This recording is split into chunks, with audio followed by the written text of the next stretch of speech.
Have a seat, beautiful. Episode number 2. Episode number 2. We missed a week. Yeah, we'll get in the swing of things. We went up for a day trip up to Page Springs Cellars. Picked up our wine order for the week and or for the month, quarter. And just had a fun day out of the valley. It's a great little up north getaway. Mm-hmm. Also hit Oak Creek Vineyards. We did, yep. Saw our sommelier that we're losing from our local Safeway. Our local grocery store, yeah. He's going up north to Oak Creek Vineyards so he can finish his viticulture degree. Right. So it was a good weekend, yeah. Hope you all did some traveling this past weekend as well. And maybe this weekend. So who are we? We are Robert and Julia with Dayz. Welcome to episode 2. Nice to meet you. So in today's episode, we will look at, we'll have a joke of the day, of course. Of course. Robert's segment, offers received this week from the cruise lines. News in the week, some big heavy stuff going on. Hopefully some wheels are turning with the CDC and the industry. And then at the end, we'll kind of end with our upcoming cruises for the year. So far. Yeah. Hopefully squeeze a couple more in there, but we'll have to see. Yeah, hopefully. Yeah. Okay. Are you going to go first on the joke? Sure. Yeah. Okay. Lay it on us. Well, I heard this week, due to noise complaints, they passed a new law in Hawaii. Okay. Want to go to Hawaii? Well, you can no longer laugh higher than a certain decibel. Okay, that's weird. Now you can only use a aloha.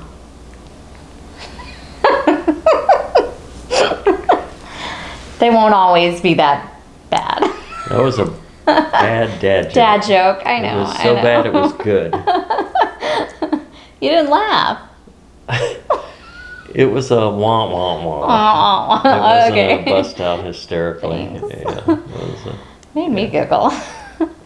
What do you got? okay. Why couldn't the cruisers play cards? Why? Because they were standing on the deck. Wah, wah, wah. Come on.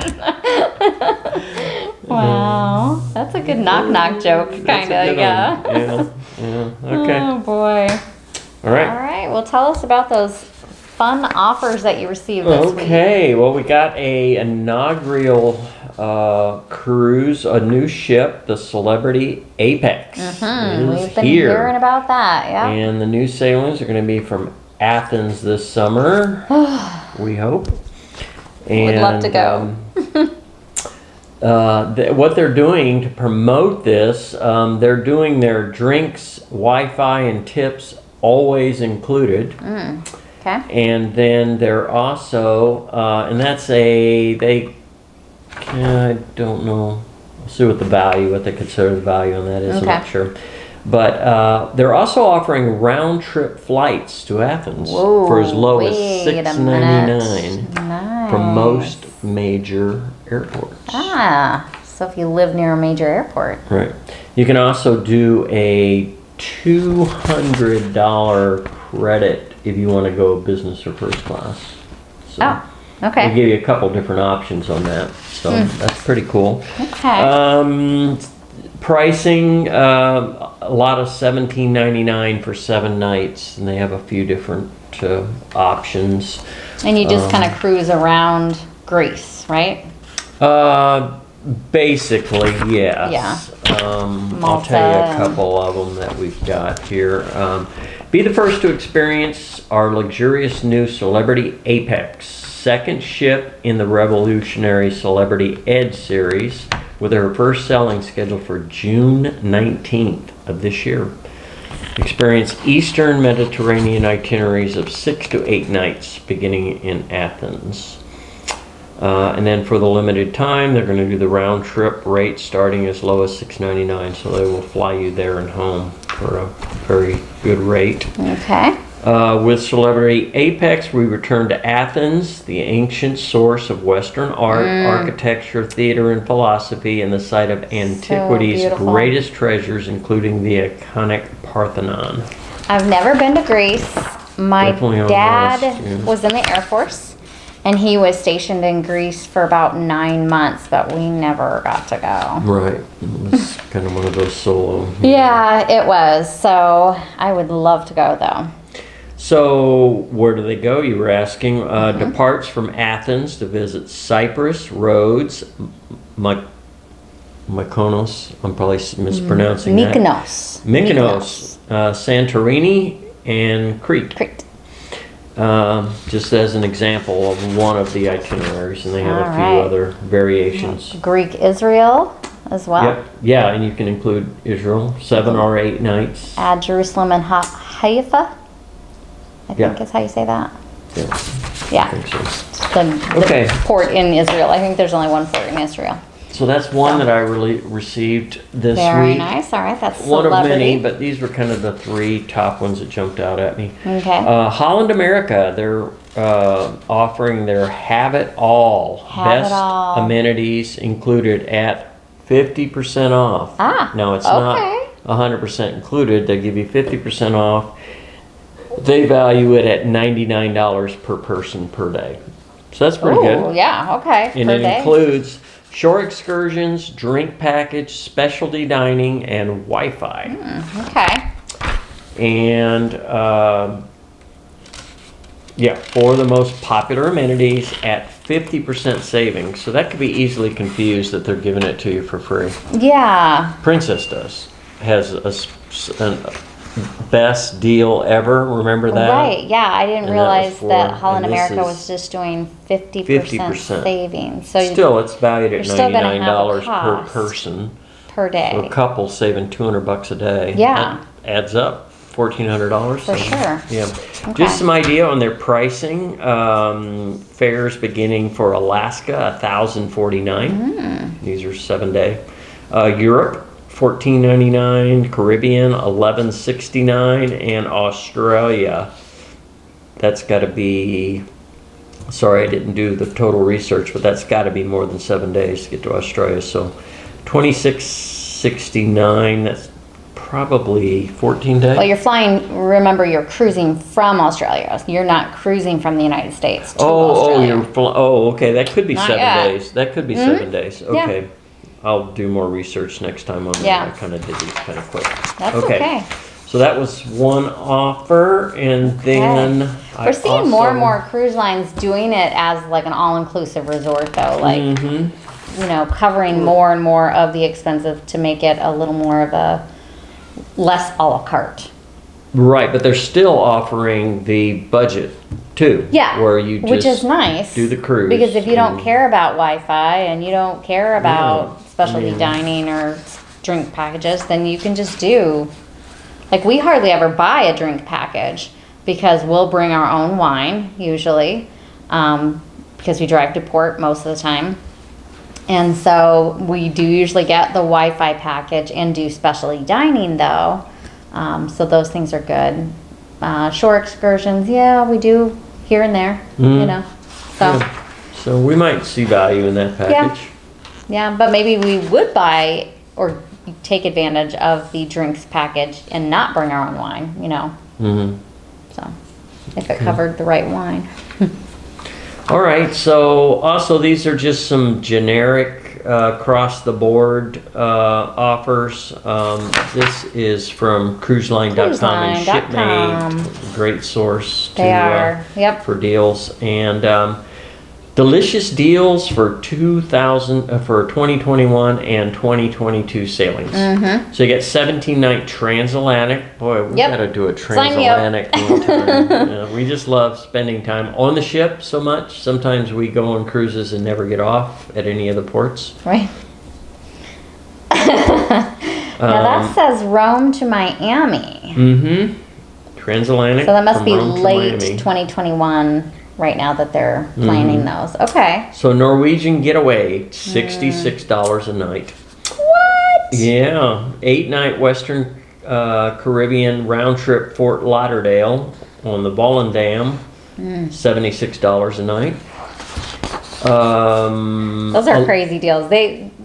Cruise Line, if you sign up on cruiseline.com to have notification of these hot deals, it will blow your mind for sure. $67 a night. You can't get a hotel for that. Yeah, no kidding. And they're feeding you. Yeah. 11-night Panama Canal, round trip Miami, Norwegian Pearl for $67 a night. 4-night Bahamas, round trip Port Canaveral, a bit of a booze cruise. MSC Divana, $40 a night. I think it's Divina. Davina. Yeah. I'm gonna learn these. I am too. By the time we get up to episode 50, I'm gonna have these. We're gonna be brilliant. Davina. MSC Davina, $40 a night. Wow. That's you can't stay in a bad part of town for $40 a night. No, that's insane. Crazy, isn't it? Yeah, that's insane. 7-night Southern Caribbean round trip from Bridgetown, Grandeur of the Seas, $53 a night. Where is Bridgetown? I wonder. I'm sorry. Florida? I don't. Epic research. If you know, let us know. Yeah, we should know, but yeah. Mention it in the comments so we know. All right, and then one more 7-night Mexican Riviera round trip Los Angeles. I do know where Los Angeles is. $71. Yeah, we've cruised out of that port. A little close to that port, so yes. So several cruises in the 67, 70, 71, $53 range. Just crazy. Anything else jump out at you? Barcelona, Fort Lauderdale, $79 on the I'll Worcester mispronounce Dam. it, but Armonia. That's the Armonia. $36. $36. Round trip Bahamas, 3-night Bahama round trip from Miami. Yeah. Can't beat it, man. That's unbelievable. Wow. Okay, that's the offers that I received. Okay. Well, we will move on to news. I'll give you a little teaser news. Story came out yesterday, and then we'll move on to the meat and potatoes. But teaser news, a cruise in Japan stopped early due to one person testing positive for COVID. Pardon the sarcasm or the What's the teaser part? The facetiousness at first. That would really stink if you finally get on a cruise and your cruise is called short because of one person having COVID. And this person should definitely get full health care, and get it as soon as possible and quarantine so it doesn't spread and all that. But man, that would stink.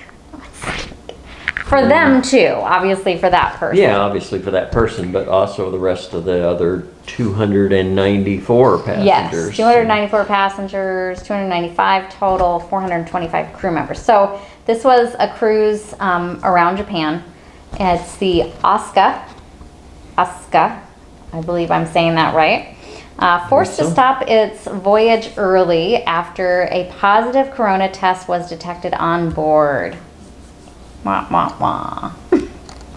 Oh, so heartbreaking. So it's now sailing back to Yokohama and is expected to reach the port on the afternoon of May 1st, so today. The passenger had tested positive. The passenger that tested positive is now in isolation under a special cabin. So they were prepared for it. And they're That's stable. good. They're doing well and they're recovering. So, whatever was going on, and I'm assuming, and unfortunately the article didn't say, that they're doing regular tests, either temperature checks or swabbing, I'm sure they are. and that kind of thing. So unfortunately, that's what's going on. It had been scheduled to stop at Amori and Hakidu, and then return to port May 5th. But unfortunately, it's cut short. I just realized Hokkaido. Sorry. Hokkaido. Oh, Hokkaido. I'm sorry. That was my fault. That's a story that came out from Cruise Industry News. So yeah, my questions were, how was it detected? And are they requiring everyone to be vaccinated? And this person still got COVID anymore. Oh, that's a good question. Even though they were what were the rules vaccinated? and yeah. Oh, God help us that that's not the case, because that will really push things back possibly. Efficacy rates, on the highest efficacy rates, 95%. Yeah. So I'm thinking that they weren't requiring vaccinations. Well, they could be, but there's still that 5% chance that you're going to get COVID. So That's true. could have been fully vaccinated. I don't know. That's an interesting question. Yeah. So, meat and potatoes. That was kind of the teaser story in case you missed it. Yeah. Okay. Meat and potatoes says the CDC says cruise ships could restart in mid-July That would be fantastic. with 95% vaccinated passengers. A couple of caveats with that.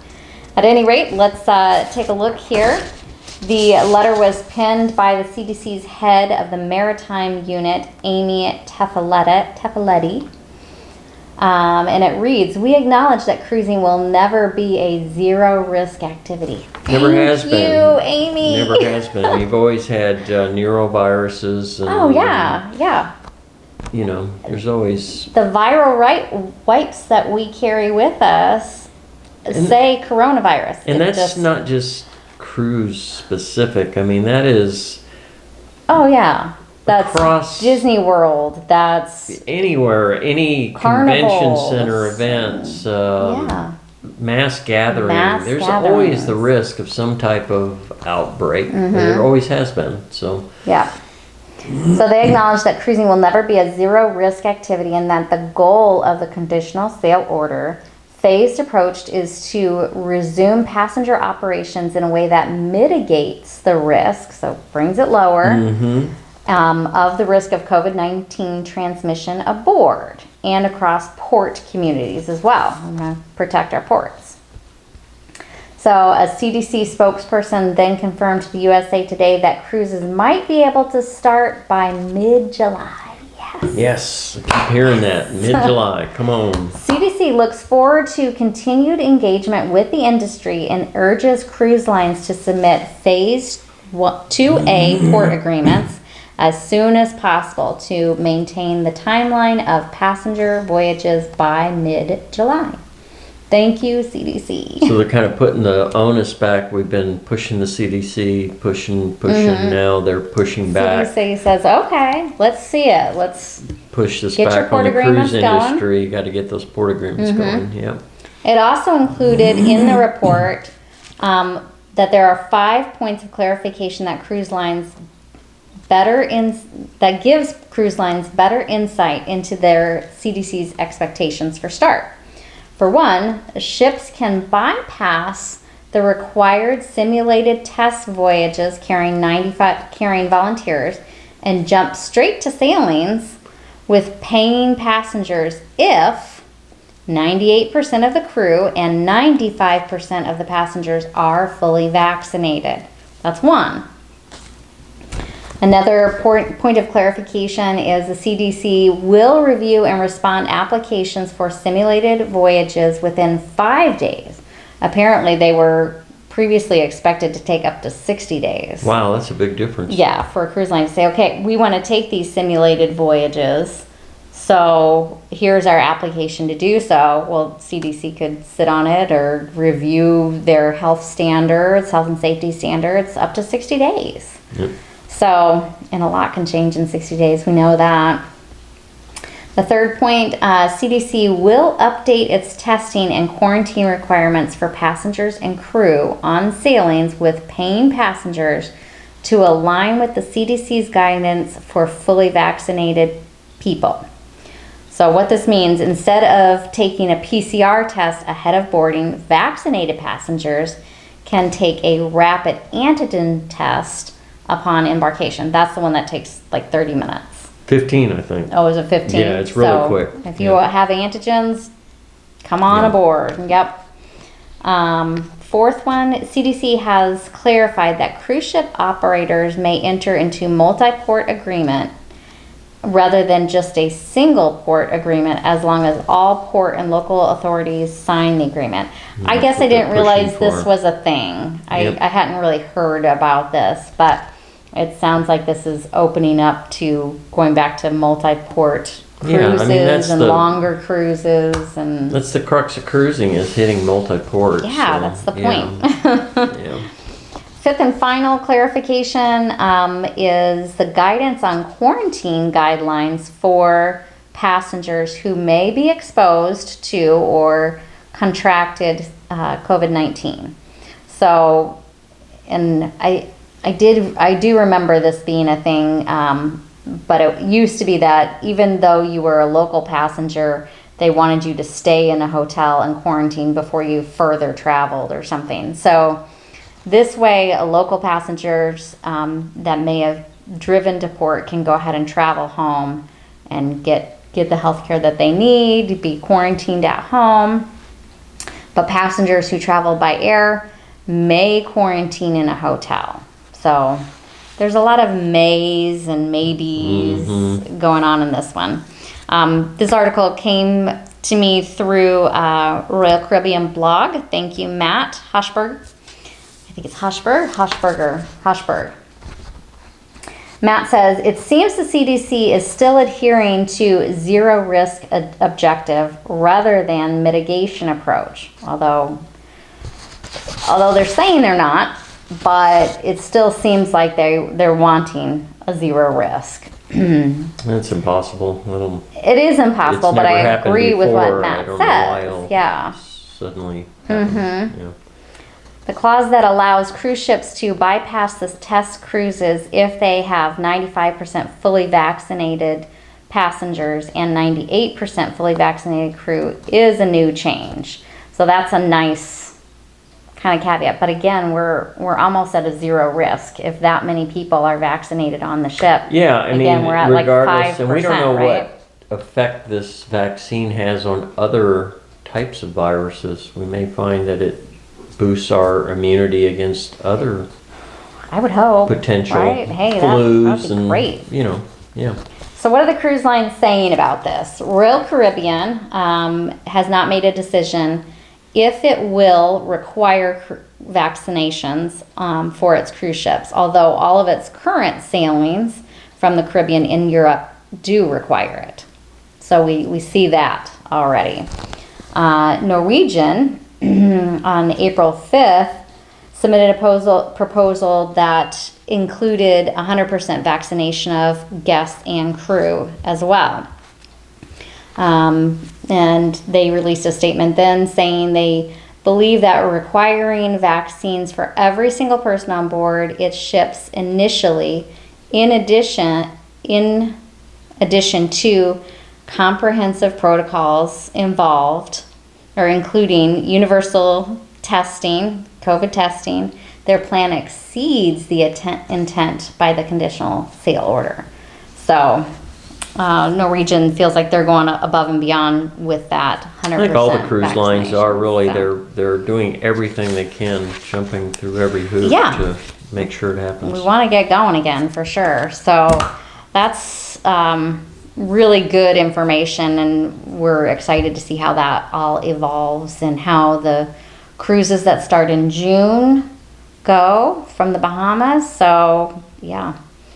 All right. We don't have any plans, and that brings us to the next part of the segment here.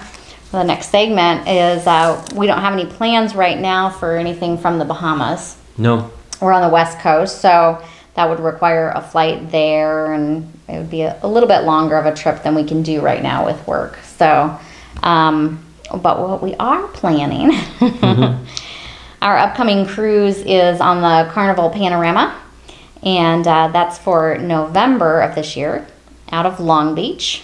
I have a high confidence level that we will Yes. definitely be sailing in November. Feeling good. I hold my breath a little bit. I got to be honest. I'm holding my breath just a little bit, just because. It's hard not to. Yeah, over spring break and kind of working our way into the summer, we're seeing numbers are not dropping the way that I think that they had hoped for COVID. So I'm holding my breath. The cruise, however, is scheduled to go to Cabo, Mazatlan, and Puerto Vallarta. Originally, this cruise was booked back in May of 2020. when we were hopeful to resume cruising by that fall, last fall. So it was booked in May for October 31st of 2020. And as you all know, it was pushed forward. We were pushed forward, given a new date of November 14th of 2020. That didn't happen. That didn't happen. They did offer us onboard credit for pushing it forward to really this nice onboard November. credit. How much was it? $600. Okay, very nice. Yep. So moving it forward to the cost involved to moving it forward to this November, the cruise itself cost $1,228. I'm not sure why it's such an odd number, but it is. Tax on top of that, $229.48, taxes and fees. So we have a balance due still in August, I'm sorry. And we will have a total of $700 onboard credit. We had our $100 deposit. The way that it works with Carnival is they take your deposit and they add it as an onboard credit. So that's what that looks like. We also have $100 for being stockholders in Carnival, so that will get us up to $800 onboard spending. Yep. So that'll be nice to have. Almost paying for the cruise itself. Almost, really. Well, yeah, we love going to the spa, and we do love the specialty dining, and so yeah, we'll be able to spend that pretty easy. And it's our first time on Carnival. We usually cruise on Princess. Princess is our favorite. Yeah, so it'll be interesting to kind of compare spa things, specialty dining, although we've seen quite a few highlights of their specialty dining, so we're pretty confident in that. And there's spa packages we've seen some highlights of too, so it should be pretty much in line with Princess. Okay, cool. What I didn't put on here, there was something else I was thinking that I didn't put on here, but that's okay. Okay, what else you got? That's it. That's all for today. Oh, okay. We're going to talk about our Alaska cruise next time? Yes. That's a 2022 cruise. So yeah, we'll talk about that and the numbers related to that, how much we paid for it, and haven't planned any excursions. Yeah, we haven't planned excursions for this one either. Maybe that's what I was thinking of was we haven't looked at excursions, but we may. We may, especially for Puerto Vallarta. Yeah, we'll see as we get closer.